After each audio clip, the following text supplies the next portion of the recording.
लेकिन दूसरी जो ट्रेन चल रही थी लाहौर से मुल्तान तक के बीच में दूसरी ट्रेन लाइन बननी थी। लाहौर से मुल्तान के बीच में लाइन बननी थी। तो लाहौर से मुल्तान के बीच में जब खुदाई हो रहा था तो सीधे रास्ते में एक बहुत ऊंचा पहाड़ी सा था। तो अंग्रेज ने कहा कि पहाड़ी इसको खोदो। तो जब खुदाई हुआ इसको हटा देंगे तो रास्ता सीधा बन जाएगा, रेलवे लाइन बिछ जाएगी हमारी। तो रेलवे लाइन बिछाने के चक्कर में उसको हटाने के चक्कर में वहां से एक सभ्यता मिली।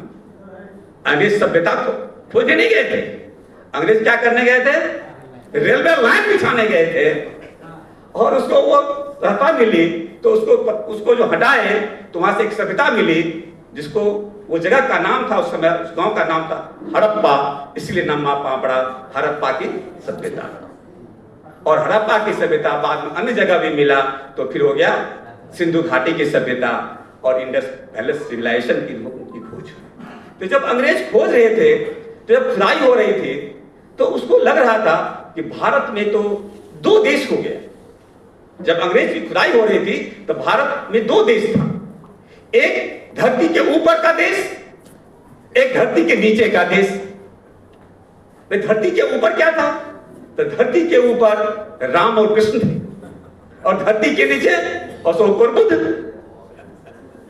अब आपको फैसला करना है कि आपको किसके तरफ जाना है और कहां से आपका जो पूरा आपका इतिहास है वो कहां दफन हो गया इस कहानी के माध्यम से।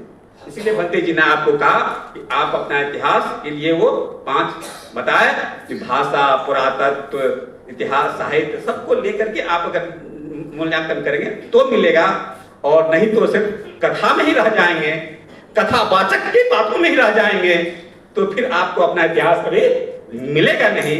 आपको अगर अपना इतिहास झांकना है तो आपको इतिहास पढ़ना पड़ेगा, आपको कथा से बाहर निकलना। इसको आपको इस लाइन से समझना होगा। देखिए मैं इसलिए कह रहा हूं कि इतिहास की पढ़ाई में, इतिहास में सब कुछ है। ऐसा नहीं है कि ठीक है भंते जी ने वो उसको थोड़ा परिमार्जित किया है, उसको और अच्छा विकसित किया है, उनका किताब आप पढ़ सकते हैं सच्चा इतिहास। लेकिन मैं आपको ये कहूंगा कि पूरे के पूरे इतिहास में ही वर्णित है, खाली आप उसको ठीक से समझिएगा, इतिहास को दिमाग लगाइएगा तो आपको रास्ता मिल जाएगा। इतिहास की किताबों में वर्णित है, जो भारत के शब्दों का पढ़ा हुआ तो आप उसमें क्या वर्णित है, क्या पढ़ा लिखा है, तो आप उसको देखेंगे तो उसमें आप देखेंगे कि पूरा इतिहास क्या है कि भारत के इतिहास में आज का जो आधुनिक इतिहास है, आधुनिक इतिहास जो है, मॉडर्न हिस्ट्री की पढ़ाई होती है, वो अंग्रेज के आने से लेकर के फ्रीडम मूवमेंट और आज का जो समय है इसे आधुनिक भारत कहते हैं और आधुनिक भारत का इतिहास बोलते हैं। इससे जो पहले का समय है उसमें मीडिया मुसलमानों के आने के बाद, इस्लाम के आने के बाद और अंग्रेज के आने से पहले का काल है वो मीडियाबल हिस्ट्री, उसकी पढ़ाई होती है, आप उसको पढ़िए। और उससे पहले का जो काल है वो काल प्राचीन भारत बोलते हैं। उस प्राचीन साहित्य में भी जो पक्का है, जिसमें कोई परिवर्तन में एकदम इतिहासकार को कोई कंफ्यूजन नहीं है, जो सब कुछ लिखा हुआ मिल रहा है वो बिंबिसार से मिलता है। कुछ लोग शिशुनाग बोलते हैं, लेकिन जो इतिहासकार ने उसको फाइनल किया हो बिंबिसार से बोलते हैं। राजा सम्राट बिंबिसार से वो रास्ता मिलती है। तो बिंबिसार से लेकर के वो हरिक डायनेस्टी आया, नंद डायनेस्टी आया, फिर नाग डायनेस्टी आया, मोज डायनेस्टी आया, गुप्त डायनेस्टी आया, सबके सारे एकदम इतिहास लाइन में मिला हुआ, कहीं कंफ्यूजन नहीं है, वो ऑलरेडी इतिहासकार ने डिसाइड कर दिया।